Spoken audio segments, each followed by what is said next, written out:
He was a fresh-faced kid with a cheeky smile, the one who showed up, quietly, in a Toro Rosso and left the entire F1 world stunned in Monza. Sebastian Vettel is a Grand Prix winner! He wasn't supposed to rewrite history, he wasn't supposed to beat the best, but Sebastian Vettel didn't wait for permission. He exploded onto the scene like a thunderclap, young, fearless and terrifyingly fast. By the time he was 26, he had 4 world championships, 4 in a row. Only 2 drivers in the history of the sport had ever done that before. His name sat beside legends. He was dubbed the heir to Schumacher, Germany's next racing god. But the spotlight is cruel, and Formula 1 is even crueler. When the wind stopped coming, the whispers started. Was it the car? Was it the team? Was Vettel ever really that good? Or did Red Bull make him look like a genius? This is the story of a prodigy who rose like a rocket, burned like wildfire, and then faced the impossible task of proving he wasn't just a one-era wonder. Today, we dive into the highs, the heartbreaks, and the legacy of one of the most fascinating champions the sport has ever seen. This is the story of Sebastian Vettel. Sebastian Vettel was born in the sleepy town of Heppenheim, Germany, a place better known for vineyards than velocity. But even as a toddler, Seb wasn't drawn to toy trains or cartoons, he was obsessed with speed. At 3, he was riding pedal carts around the driveway. At 5, he graduated to proper go-karts, and by the time he was 8, he wasn't just racing, he was winning constantly. But here's the twist, Vettel wasn't naturally outgoing. He was quiet, shy, the kind of kid you never expect to be ruthless on track. But once that helmet went on, something changed. The silence became focus, the hesitation turned into instinct. He didn't talk trash, he let the stopwatch do it for him. It wasn't long before the bigger teams started noticing, because this wasn't just another German kid with a dream, this was a rising star. Vettel blitzed through the junior categories like they were tutorial levels. Formula BMW, champion. Formula 3 Euro Series, podiums galore. Red Bull took one look at his timesheets and said, "We're signing this kid." At just 11 years old, Vettel was brought into the Red Bull Junior program, a breeding ground for future F1 drivers. They put him through the ringer, physical tests, psychological evaluations, brutal track programs. But Vettel didn't crack, he thrived. By 2006, he was already testing for BMW Sauber's Formula 1 team. At just 19, he became the 3rd youngest driver ever to take part in an F1 weekend.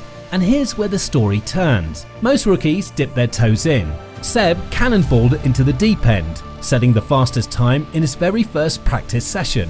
But fast laps weren't enough. He needed a seat, a real one. And in 2007, when Robert Kubica suffered a horrific crash in Canada, Vettel got the call. The F1 world was about to meet its next prodigy, and they had no idea what was coming.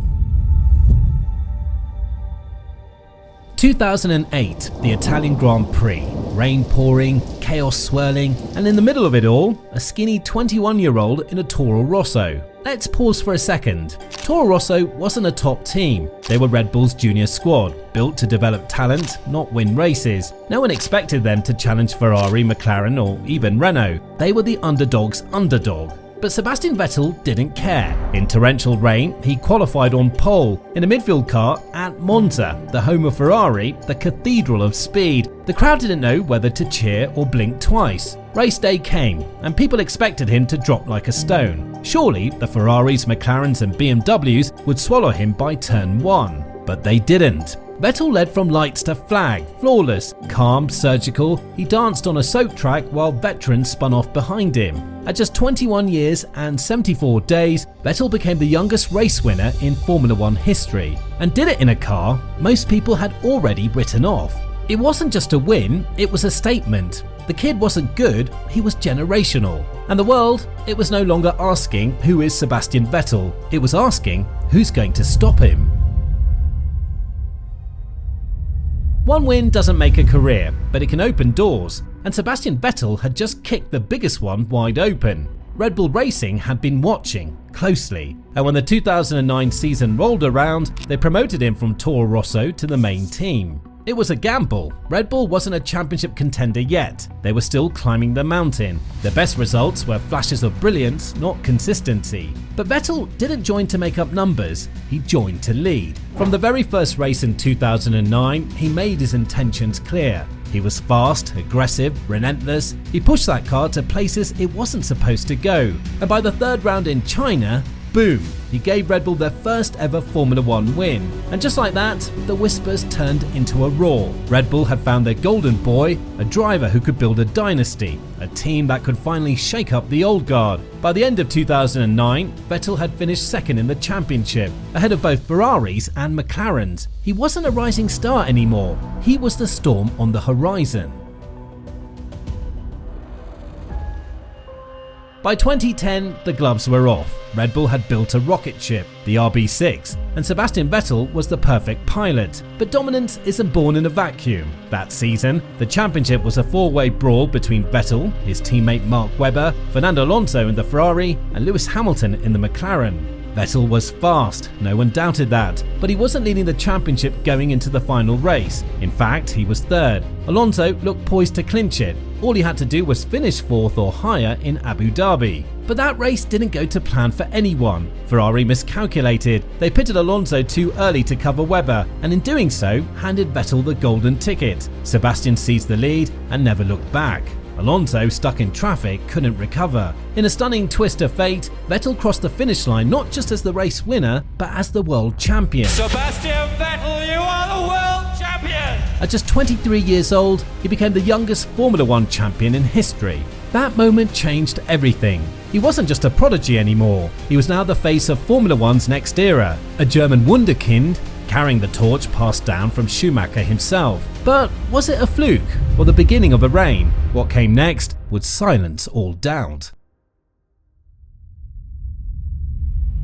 Sebastian Vettel didn't just win a championship in 2010, he kicked the door down and made himself at home. Red Bull Racing had found the perfect combination: Adrian Newey's genius in aerodynamics, Renault's reliable power unit, and Vettel's raw speed and precision. Together, they were untouchable. Winning once is hard, defending is harder, and doing it with a target on your back, that's where legends are made. In 2011, Vettel was a machine. He took 15 poles in 19 races, won 11 of them, and wrapped up the title with 4 races to spare. He wasn't just fast, he was clinical, ice cold under pressure. Every lap looked like it was sculpted in a wind tunnel. The Vettel dynasty had begun. He did it again in 2012, but this time it wasn't a walk in the park. Fernando Alonso pushed him to the edge in one of the tightest title fights in F1 history. The final race in Brazil was chaos, rain, crashes, and a damaged Vettel car spinning on the first lap. But he fought back, clawed his way through the field, finished just enough places ahead to snatch the title by 3 points. It was gritty, it was defiant, it was the mark of a champion.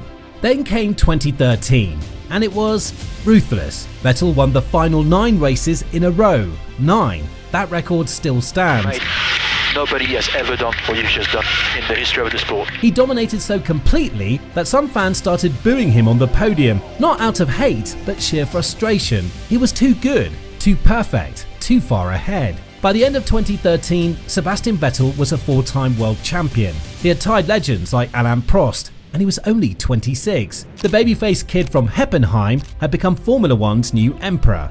But as history shows us, no empire lasts forever.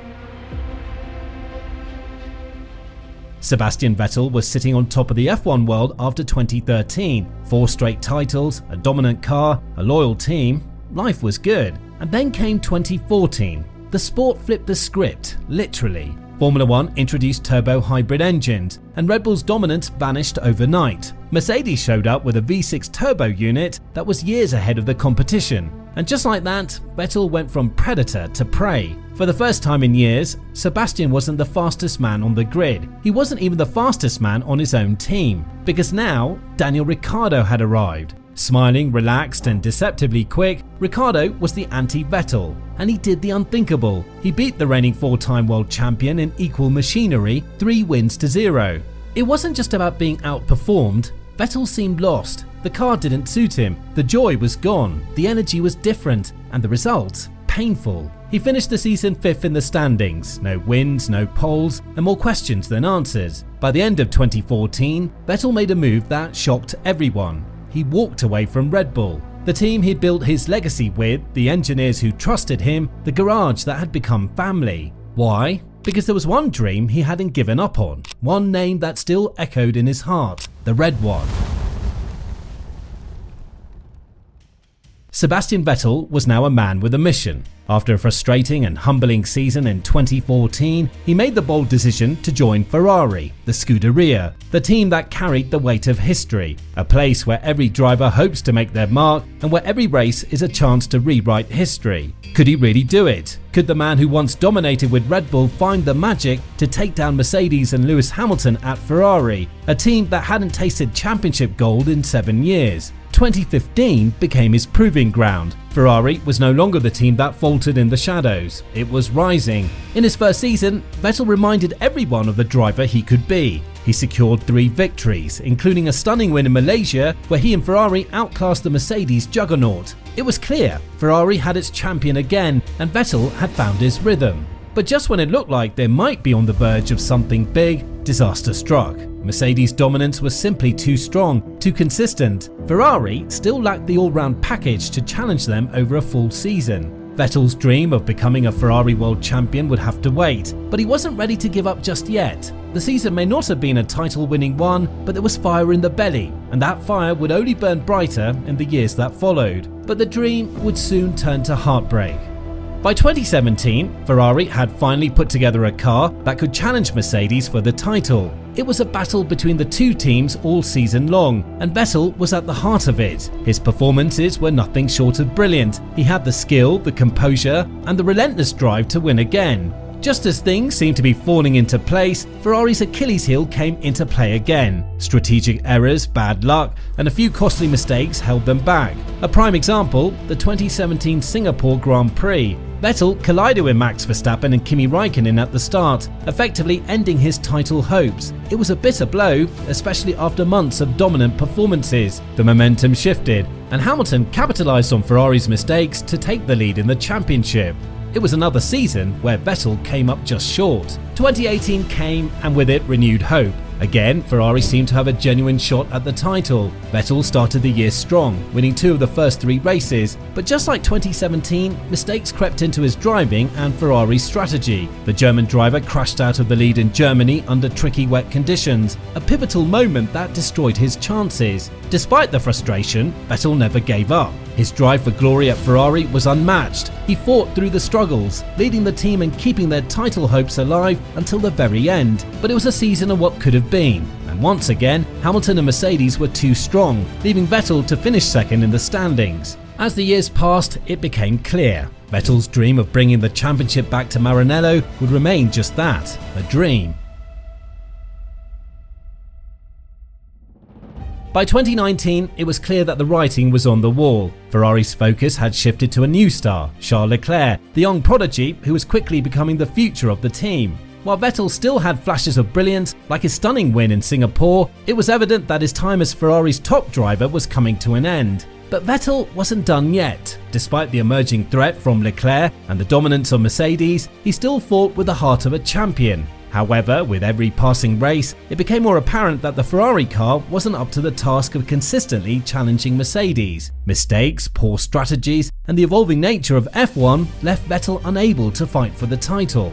By 2020, it was almost over. Ferrari's car was no longer competitive, and Vettel found himself struggling in a car that wasn't up to his standards. His worst season in over a decade, finishing 13th in the standings, was a far cry from the dominant force he once was. Ferrari decided to part ways with him, marking the end of his time with the Scuderia. But instead of retiring, Vettel sought one last challenge. He signed with Aston Martin, formerly Racing Point, for the 2021 season, hoping to rediscover his former glory. However, 2021 was a bittersweet chapter for Vettel. There were glimpses of his old self, like his podium finish in Azerbaijan, but Aston Martin was not a top-tier contender. The car wasn't fast enough, and the results weren't there. The world had moved on, and so had Vettel, whose legacy as a 4-time world champion remained intact, but his ability to compete for titles had faded. In mid-2022, Vettel announced his retirement from F1. His final race at Abu Dhabi was a moment of reflection. The sport had changed, but Vettel had left his mark on it.